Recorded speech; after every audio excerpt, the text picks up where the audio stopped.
Apa yang membuat manusia layak dihargai, didengar, dan diperlakukan dengan adil, terlepas dari warna kulit, agama, dan tempat lahirnya?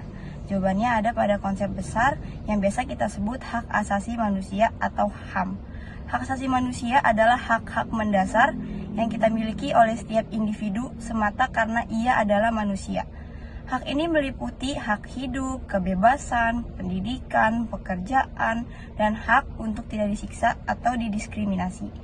HAM bersifat universal, tidak dapat dicabut dan melekat sejak lahir, tidak tergantung pada negara atau status sosial. Selanjutnya yaitu tentang sejarah wawasan dunia modern. Konsep HAM atau hak asasi manusia tidak lahir dalam sekejap, melainkan merupakan hasil dari perjalanan panjang wawasan dunia yang terus berkembang. Pada abad ke-17 hingga ke-18, Eropa mengalami abad pencerahan, sebuah periode yang menekankan pentingnya rasionalitas, kebebasan berpikir, dan martabat individu. Para pemikir seperti John Locke, Jean-Jacques Rousseau, dan Voltaire menggugat tatanan kekuasaan absolut dan menegaskan bahwa setiap manusia memiliki hak-hak alamiah yang tidak bisa dicabut oleh suatu negara atau penguasa. Kemerdekaan Amerika Serikat pada tahun 1776 yang menegaskan hak hidup, kebebasan, dan mengejar kebahagiaan, serta Deklarasi Hak Asasi Manusia dan Warga Negara di Prancis pada tahun 1789 yang menjadi tonggak awal pengakuan hak universal di tingkat nasional.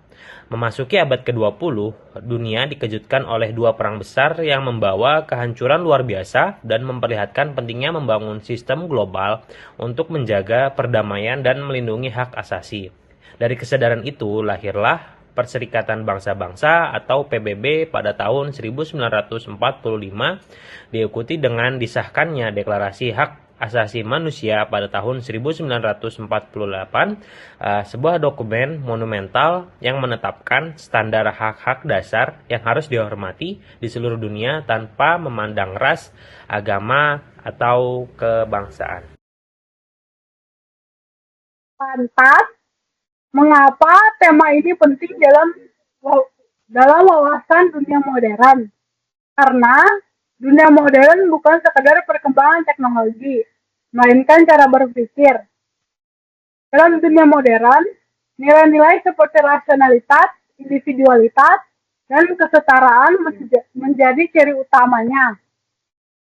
HAM adalah simbol utama dunia modern yang menunjukkan bahwa dunia tak lagi dipimpin oleh kekuasaan buta, melainkan oleh nilai-nilai kemanusiaan. Buktinya, dalam